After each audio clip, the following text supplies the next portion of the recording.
Olá, amigos. Eu sou Fábio Matos e você está no canal Reflexões da Razão. Pois é, voltei. Voltei porque essa história tem uma continuação. E olha que nem eu lembrava mais. Mas é aqui. A gente vai agora para o capítulo 20 de Gênesis, né? Onde Abraão, onde diz assim: Abraão e Abimeleque. Prestem bem atenção. É a continuação desse outro vídeo que eu fiz o anterior sobre com o título de Abrão, o primeiro corno da história. Esse vídeo tem essa continuidade, né, que me pegou até de surpresa. Né? Eu estava lendo aqui, como eu disse, tinha dito a vocês, já tinha lido essa história fazia muitos anos, mas muitos anos mesmo, por isso eu não lembrava mais. Né? E eu relendo agora à noite, né, eu vi que ela tem uma continuação. E ela continua justamente aqui no capítulo 20, né, no capítulo 20 de Gênesis, que diz assim: Abraão e Abimeleque. Sim, agora Abrão já era Abraão. Né? Deus já tinha aparecido a ele, né, e tinha feito aquele pacto com ele, né? Aquela promessa dele se tornar, dele gerar filhos e ele e ele ser pai de uma grande nação que Deus abençoaria. Deus já tinha aparecido a ele, mudou o nome da mulher dele de Sarai para Sara também, né? E agora no primeiro vídeo ele ainda era Abrão, agora ele é Abraão, né? Porque Deus já tinha aparecido, né? Aqui em Gênesis 15, né? Depois disso, Abrão, né, ele ainda era Abrão, teve uma visão e nela o Senhor disse: Abraão, não tenha medo, eu o protegerei de todo perigo e lhe darei uma grande recompensa. E aí foi aqui, né, que Deus fez a promessa de que ele teria filho, né, e seria pai de uma grande nação, né, que Deus prometeu a ele. Quando a gente chega aqui em Gênesis 20, veja, nós estávamos no Gênesis 15. Gênesis 15. Quando a gente vem aqui para o 20, né, que é uma continuação da história, depois de ter acontecido aquela outra história que eu conto no vídeo anterior, né, do rei ter pego a mulher dele, Sarai, né, e ter casado com ela, né, aquela confusão toda.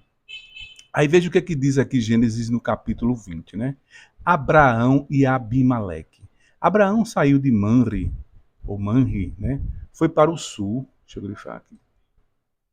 Abraão saiu de Manre e foi para o sul do país de Canaã e ficou morando entre Cádiz e Sur. Mais tarde, quando estava morando em Gerar, Abraão dizia que Sara era sua irmã. Veja, Abraão continuou com essa história, né, depois daquilo que aconteceu, dele ter levado um par de chifre do rei, né? E como você já sabe, quem não sabe, veja o vídeo anterior. Então veja, Abraão continuava dizendo que Sara, a sua esposa, era a sua mulher, ou era a sua mulher, a sua irmã, né? Então Abimeleque, e veja o seguinte, o que acontece é o seguinte, e aqui no 15, Deus já tinha dito a ele: eu o protegerei de todo perigo. Né? Ele fazia isso, quem não viu o vídeo ainda, o anterior que eu fiz, ele fazia isso, que ele tinha medo dos lugares onde ele chegava, né, que as pessoas soubessem, porque Sara era muito bonita, e ele tinha medo de que as pessoas matassem ele e ficassem com a mulher dele. Então ele chegava dizendo a todo mundo que ele era apenas irmão, né, de Sara, né, e aí foi o que aconteceu. Quem quiser veja o outro vídeo, né, foi quando o rei tomou e botou um par de chifre nele e tudo mais, e Deus depois veio e puniu. Então aí ele continuou com essa história. Então veja que Deus faz a promessa a ele de protegê-lo aqui no capítulo 15. Eu o protegerei de todo perigo, embora não protegeu.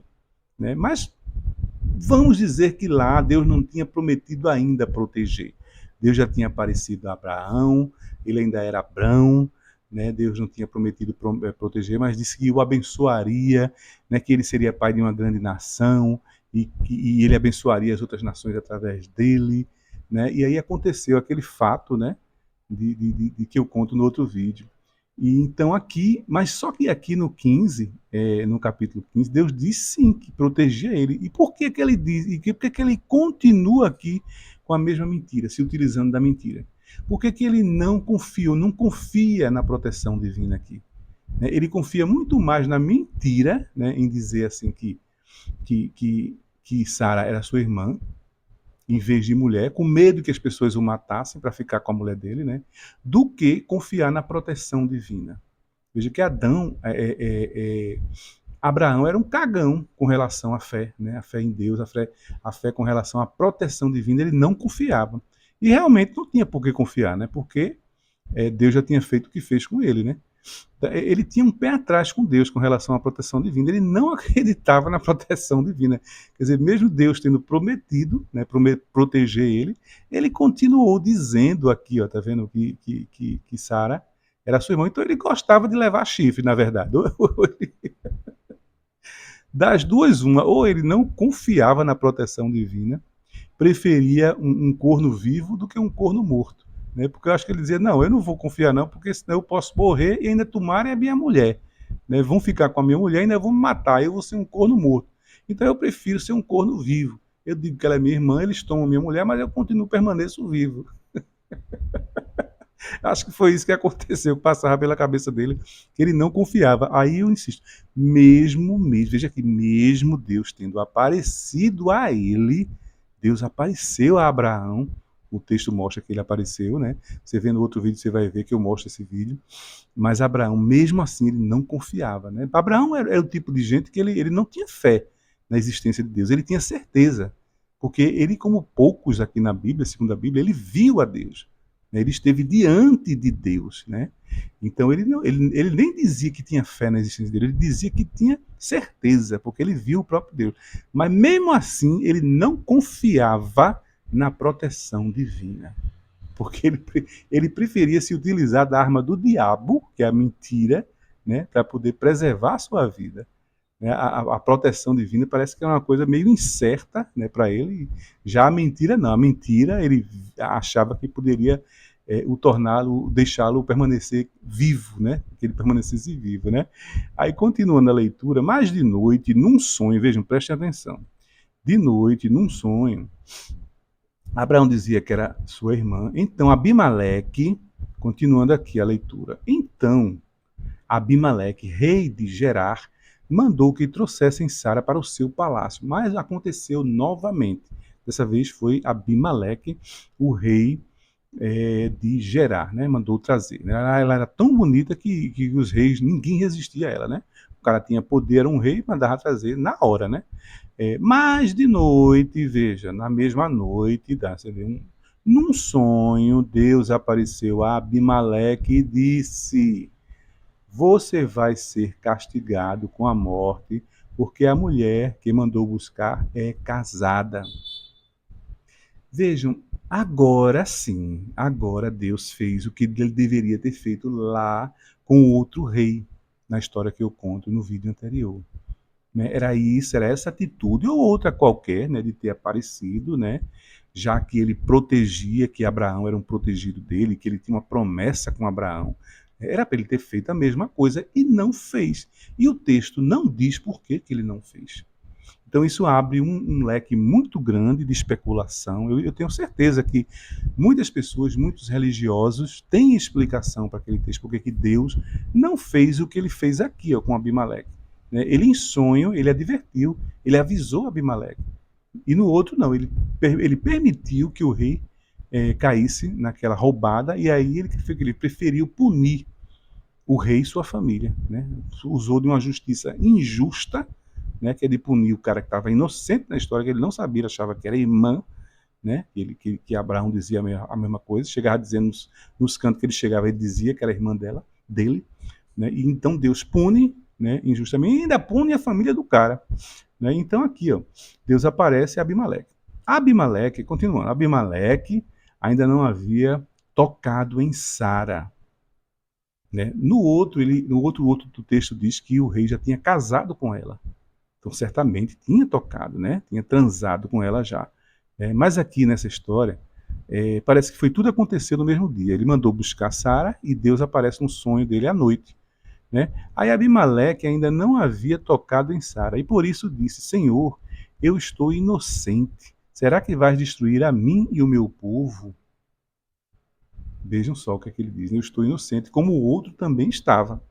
O outro também estava inocente, só que o outro não teve essa mesma oportunidade, esse privilégio. Deus não deu essa oportunidade a ele.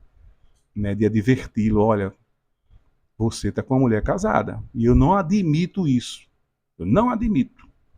O próprio Abraão disse, o próprio Abraão disse que Sara era irmã dele, isso é Abimeleque falando, né?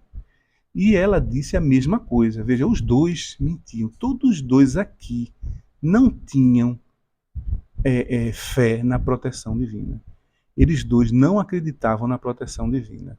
Olha, na verdade, esses dois aqui, é interessante a história de Abraão. Não sei por que Deus escolheu Abraão para ser o bambambam, o pai das nações e tudo mais. Porque, inclusive na história, depois eu vou fazer um vídeo sobre isso, quem não viu ainda essa história, eles riem quando Deus disse que eles vão ser pai de uma grande nação. Eles já eram velhos na época, né? Tanto o Abraão quanto sua mulher ri de Deus, né? E Deus até pergunta, por que você está rindo? Né? Está duvidando de mim, dos meus poderes, né? Quer dizer, eles dois não tinham muita fé em Deus, não. Tanto Abraão disse a mesma coisa, diziam, os dois mentiam, né? Será que Sara estava gostando do negócio também, né? Chegar no lugar e transar com outros homens, né?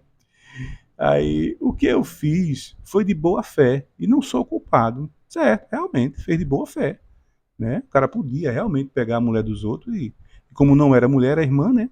Pronto, era só pagar um dote naquela época, né? E pronto, ficava com a mulher do cara, né? No sonho, veja o que Deus respondeu. Eu sei, cadê? Eu sei que você fez tudo de boa fé. Portanto, para que você não pecasse contra mim, eu não deixei que você tocasse nela. Veja que Deus, da mesma forma, o outro fez de boa fé, o outro rei fez de boa fé, e você permitiu que ele tocasse nela, né? Tanto que ele diz que casou com ela, né? E aí você vem e pune a ele e a toda a sua família, que não tinha nada a ver com isso, né? Eu sei que você fez tudo de boa fé, portanto, para que você não pecasse contra mim, eu não deixei que você tocasse nela. Quer dizer, veja que história absurda um negócio desse. Né? Uma hora Deus protege, outra hora Deus não protege, uma hora ele age, outra hora ele não age. Né? Eu não sei, na verdade, qual a intenção do autor dessa história. Né? Não sei se ele foi muito ingênuo ou se isso aqui foi tudo bem pensado e eu não estou conseguindo entender quais eram as intenções dele. Né? Se era realmente o que eu disse no outro vídeo, se ele realmente queria passar que nem sempre Deus age, né? E nem sempre Deus dá explicação das coisas que ele faz, né? Mas assim, eu acho que fica muito, muito ruim para Deus, né? Quando ele faz uma promessa e ele não cumpre, né? Como é que um cara como Adão, que aparecia para Adão, tinha toda uma intimidade, toda uma confiança em Adão, não, em Abraão, né? Ele permitir que o cara levasse um par de chifres, né? É, é, é muito estranha essa história, né? Daí eu entendo o seguinte, como eu disse no outro vídeo, deve ter acontecido alguma coisa, alguma história real, né? Meia verdade sobre isso aqui, de algum personagem, né, que inspirou essa história, né? Que passou por esse infortúnio, né? De ter tido a sua mulher roubada e ter tido um par de chifre, né? E nada ter acontecido, né? E aí eles adequaram a história, né? E não disseram nada. Deus não quis agir, entendeu? Não tem uma explicação para isso, né? Como a gente vê hoje em dia, né? As coisas acontecerem com pessoas boas, com coisas que são até com pessoas até que são devotas de Deus, né? Eu conheço tantas histórias assim. Vocês devem conhecer também pessoas que são muito religiosas e coisas ruins acontecendo, né? Como doenças incuráveis, né? Eu tenho mesmo na minha família histórias assim, de pessoas que eram muito devotas a Deus e morreram com doenças incuráveis, né? Outras que diziam que o casamento era blindado por Deus e tudo mais, e o casamento acabou, né? E tantas histórias que eu conheço assim, que a gente vê, né? A gente vê acontecendo com as pessoas, né? Então aqui fica estranha essa história, né? Aí continuando, né, a leitura, aí Deus continua dizendo, né? Agora devolva a mulher ao marido dela. Ele é profeta e orará para que você não morra. Aqui eu achei uma coisa interessante, né? Deus manda devolver, ele devolver a mulher, né? E o profeta, no caso Abraão, né? Ele é profeta e orará para que você não morra. Veja, Que burocracia de Deus, né? Deus sabia de toda a história, que o cara era inocente, né? Que pegou a mulher inocentemente, né? E já havia prometido que não ia fazer nada com ele, mas ainda disse que o profeta, o Abraão, quer dizer, da vida do rei aqui ficou nas mãos de Abraão. Abraão ainda tinha que pedir a Deus através de oração para que Deus não matasse ele. Veja que burocracia, que formalidade, né? Esse Deus precisava de alguém que pedisse a ele, implorasse, não mate ele não, Deus, porque ele está inocente. Eu sei que tu sabe que ele está inocente, né? Mas assim, eu estou te pedindo para não matar ele. Outra atitude aqui que eu não entendo desse personagem aqui, Deus, né, que eles chamam de Deus, por que essa burocracia de alguém ter que impedir, né, de alguém ter que intervir, né? Talvez fosse o quê? Para credibilizar os profetas, né? Dar crédito aos profetas, né? O que vocês quiserem. Talvez a mensagem aqui seja essa, né? Talvez o que vocês quiserem tem que pedir aos profetas, né? Quem sabe se esse texto aqui não foi encomendado por algum profeta? Parece que foi isso, né? Porque assim, mas eles não percebem que deixam Deus numa situação difícil. Aqui mostra um Deus burocrático, né? Um Deus complicado. Ele sabendo de tudo, né? Como se fosse assim um juiz que sabia, que viu toda a história, mas o cara tem que constituir um advogado ainda, né? Para poder livrar a cara dele, né? Mesmo o juiz sabendo, né, que viu toda a história como foi, né, foi testemunha e tudo mais. Mas olha, constitua um advogado, senão você vai morrer. Eu vou ter que lhe condenar, né? Deus não precisava disso, não. Talvez a gente aqui na Terra até precise disso, né? De se formalizar, mas Deus não. Deus sabe de todas as coisas, né? Ele está a par de tudo. Ele não precisa de intermediários para dizer a ele, ó, eu vou te pedir, pô, e Deus age através de pedido dos outros. Deus precisa que as pessoas peçam a ele, implorem a ele, né, intervenham, né, para poder ele agir. Afinal de contas, Deus é soberano ou não é? Né? Ou ele precisa ser estimulado, feita a justiça da gente né? Ele precisa ser provocado para poder fazer o que ele sabe fazer, o que ele tem de fazer. Né? Deus não precisa de nada disso, né? Continuando assim, mas se a mulher não for devolvida, eu estou avisando que certamente você morrerá e todos os seus. Mais uma vez aqui ele dá mais um show de injustiça. Né? De novo, ele promete aqui fazer o que ele fez com o outro rei, né? E a família do outro rei, né? E todos os seus. Quer dizer, vejam como era a justiça, né, desse Deus. Né? Como eu falei no outro vídeo, que as pessoas enaltecem tanto, né, os crentes de hoje em dia enaltecem tanto. A justiça de Deus é infalível, é a justiça mais justa. Né? Então, a justiça mais justa é essa aqui. Ó. A justiça que pune, né, tanto o culpado, né, o criminoso, e na verdade aqui nem é um criminoso, e toda a sua família. Né? E vocês andam por aí dizendo que Deus é justo, Deus é o grande juiz. Né? Eu faço um apelo a vocês, façam o seguinte, imaginem se isso acontecesse com um de vocês, né, alguém da sua família, um membro da família de vocês, né, fosse pego em algum crime, fosse condenado por algum crime, e vocês todos da família teriam que ser punidos iguais a ele.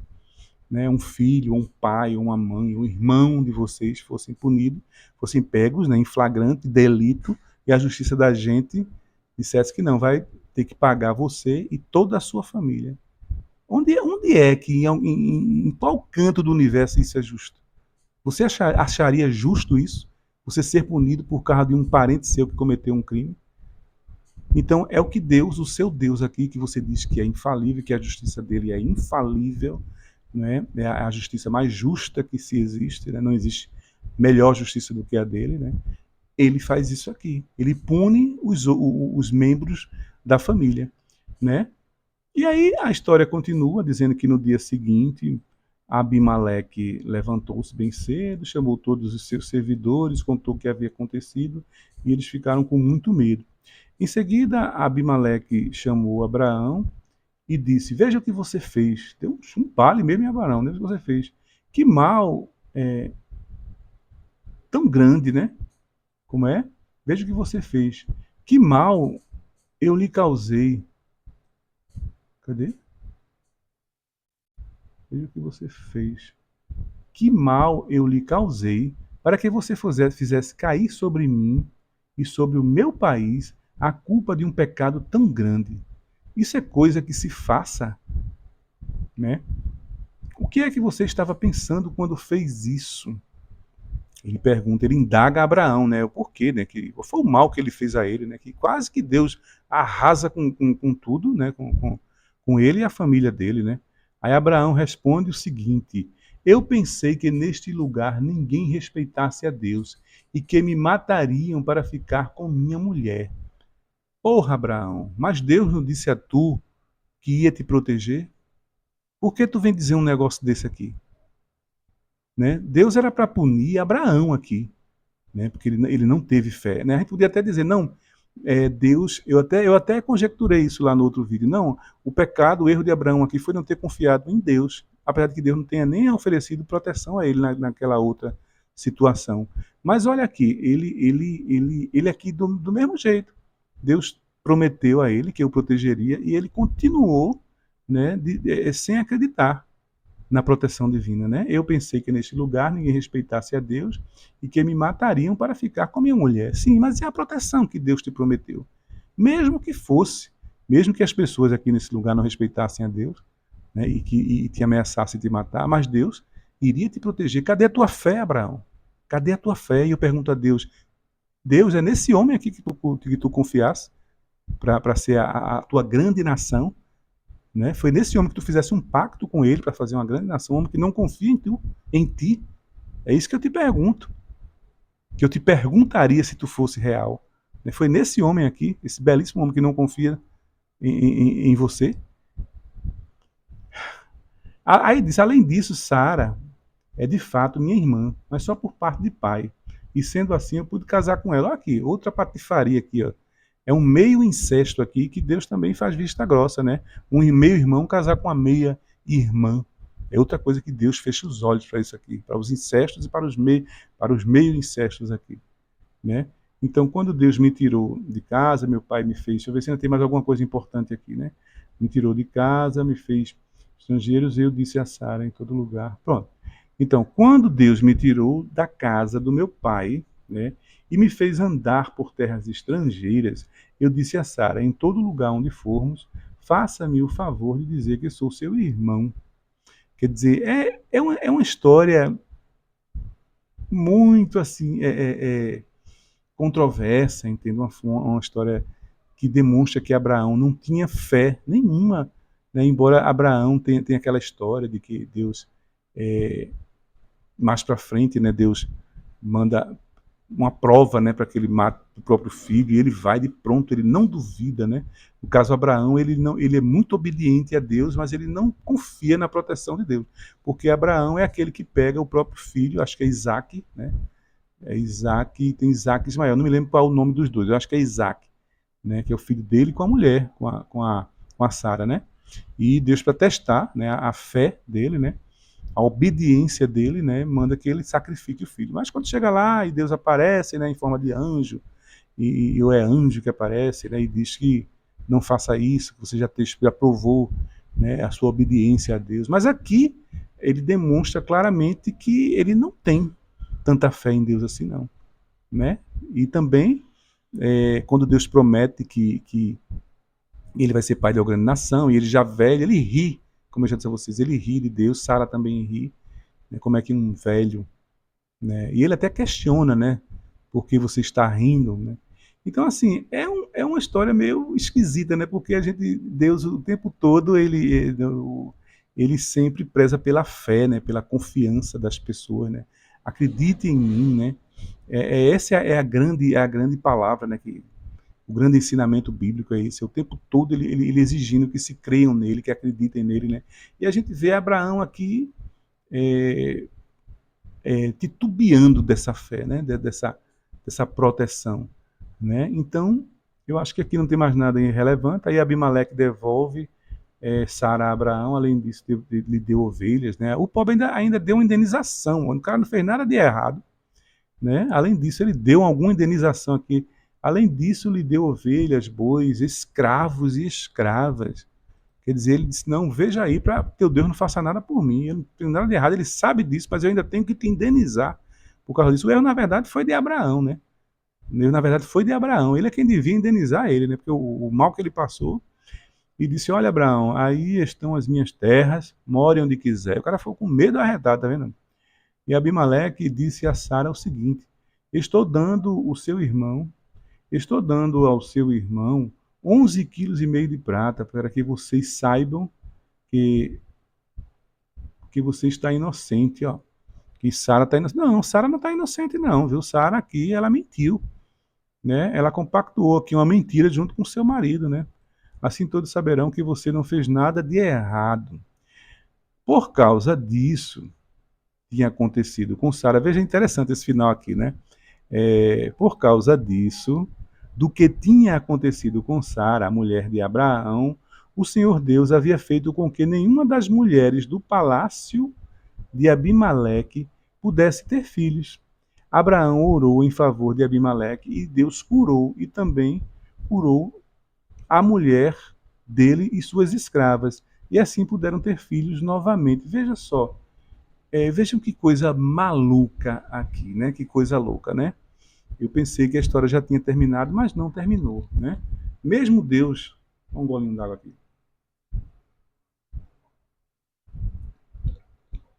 Mesmo Deus sabendo que o cara estava inocente, o cara era inocente, e ainda assim ele não tinha feito nada com Sara, né? Não tinha transado com Sara.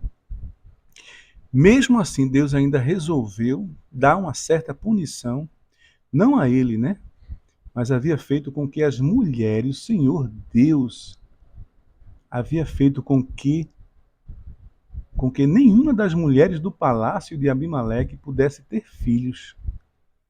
Quer dizer, ele esterilizou as mulheres como se fosse uma punição para essas mulheres, elas não terem filhos. Puniu, na verdade, ele puniu. Veja, mais um show, uma demonstração aqui de injustiça desse Deus. Né? Ele puniu as mulheres, o cara estava inocente, ele não era nem culpado, o Abimeleque.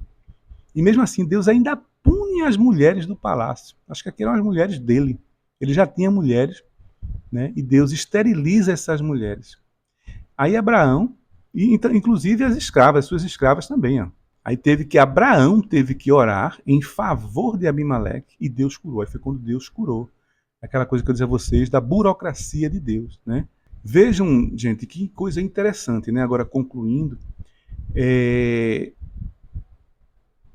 aqui a gente vê claramente que é uma história sem pé e sem cabeça, é uma história que não faz sentido. É um Deus injusto, né, que pune pessoas inocentes, né, e ele sabe que as pessoas são inocentes, e mesmo assim ele pune. Né, e pune ainda as pessoas que estão ao redor dessas pessoas, né, os familiares, as escravas, como diz aqui no texto. Né.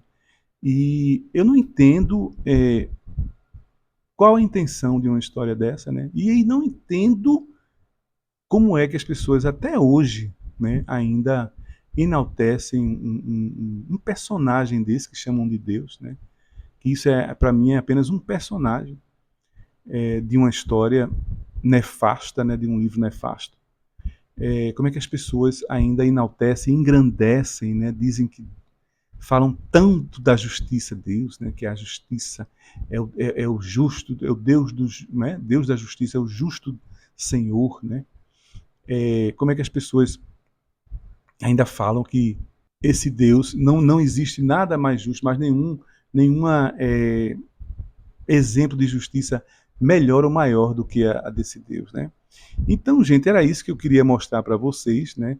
Mais uma história absurda na Bíblia, né? E não, eu digo a vocês que não é difícil encontrar esses absurdos bíblicos. Basta ler que você sempre vai se deparar com essas histórias, né? E no mais, eu queria desejar a vocês aí um bom começo de semana, né? E espero que eu possa fazer mais vídeos na próxima, né? Eu gosto muito de fazer esses vídeos para vocês, né? Pra gente. E peço a vocês que deixem like aí para a gente ter uma ajuda no engajamento. Comentem o vídeo, se puderem compartilhem também, viu? E no mais, um forte abraço a todos e até o próximo vídeo.